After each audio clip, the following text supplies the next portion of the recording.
Okay, welcome back. This video is entitled Be an Engaging Speaker. Tall order. Easier said than done. So they say that a teacher is, and I'm sure you've heard these, part parent, part entertainer, part lion tamer, part intellectual, part cheerleader, part comedian, part marathon runner, part life coach. And really, great teachers are all of these. And so that means it's our charge to be animated, be funny, be inspiring, and be supportive. But what if being a charismatic orator isn't your strength? Well, don't worry. So here are 4 techniques to help you become a more engaging speaker. And these are actually quite effective. And maybe sort of unorthodox approach, but I believe they work. Number 1, speak from the heart. Rather than trying to squeeze out comedy or charm if it, doesn't feel natural to you, just convey your real emotions. Be honest when you're excited, when you're having a hard day, when you're impressed, or even when you feel a little let down. This really creates an authentic connection to your students. For instance, I'm really fired up to make this video. I love the idea of seeing a student or another teacher really come into themselves as a public speaker and really hit their stride. That's very exciting for me. So, because there can be a lot of resistance associated with public speaking. But when you get past that, all that nervous energy is transformed into passion and charisma. And that's actually one of the sort of helpful guidelines that I give my students. I say, take all that energy of nervousness and stress and just channel it. You can do that as a human being. You can take that energy that's swirling within you and turn it into anything you want. Turn it into your passion and say, hey, why am I excited? Why am I nervous? Because I'm excited, because I have something to share, because I want to make people understand. But that only works if you have a really good topic and if you actually care about it. So you have to choose topics that you care about, and then you can transform that nervousness into passion. And then thinking about it that way actually takes away the nervousness. Okay, that's number 1. Number 2 is share real things about yourself. And it's similar to number 1, but not quite. Talk about your challenges, your entertaining personal stories, and your sort of pertinent daily life events. And, this shouldn't comprise the bulk of your lessons every day, obviously, because then you start to fall into the category of a selfish or narcissistic teacher, which we cover in 1 or 2 of the other videos, which you may have listened to already. But use, your funny personal stories or incidents, as an icebreaker periodically or an introduction to the day. And what this does is make you into a real person to your students, not just a monolithic teacher figure. Like, for instance, something about me is I like coffee, but I refuse to get addicted to it. So I only allow myself 1 cup per week, which is not very much, not very indulgent. Today is not one of my coffee days. I still feel amazing. And that's the whole point, is that I want to feel okay without it, but I do enjoy it. Okay, next is move your body. Use your hands when you speak, and also move around the classroom as you speak.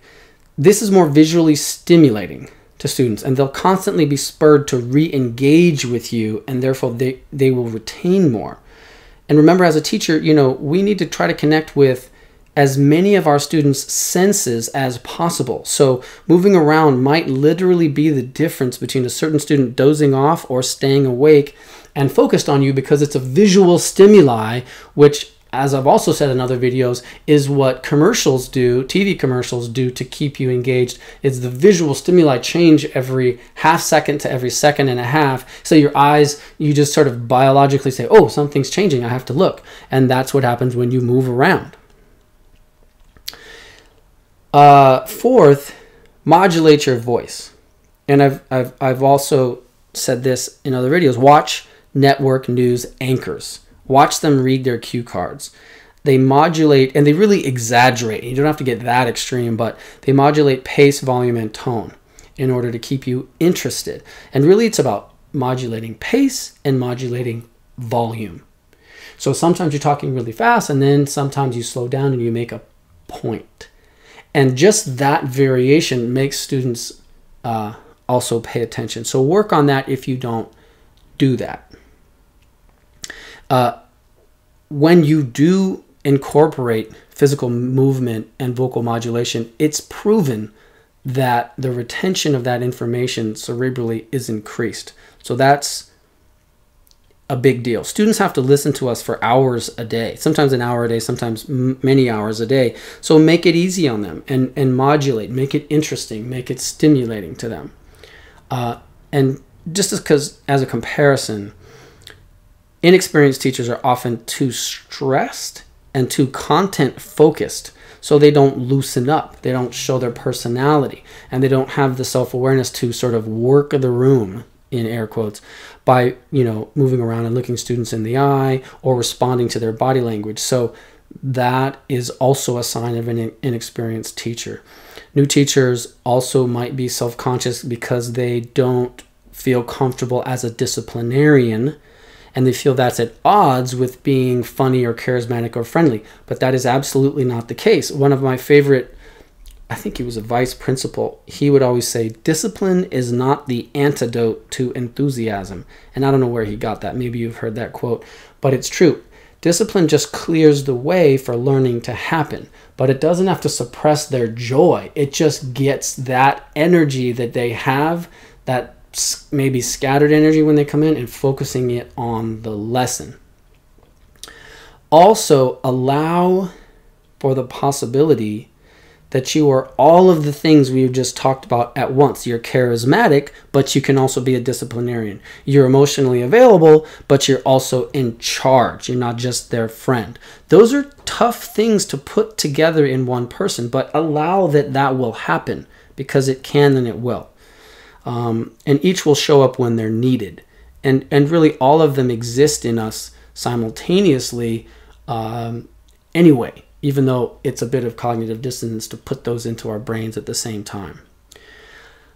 I remember exactly that, the cognitive dissonance of my first year of teaching, of being those multiple things at once.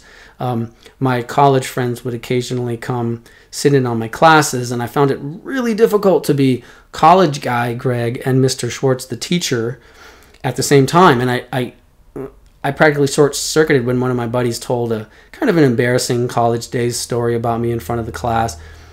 But now, I got red, I started sweating, but now I see that's exactly what I needed. It forced me to be a whole person while I'm in class and not just the teacher, and that helps on so many levels. Okay, let's just review real quick what stuck out to you in this section on how to be an engaging speaker. Whatever stuck out to you means that's probably what you may need to work on, or where you could gain the most. Also, which aspects come naturally to you, which you just say, oh yeah, I'm good at that, you don't have to worry about that. That's important to realize. Which would you sort of think you could work on, or that you would be willing to work on. And then just brainstorm some small ways that you can be more authentic and share more stories about yourself and speak from the heart, and imagine how these might help you connect with students better.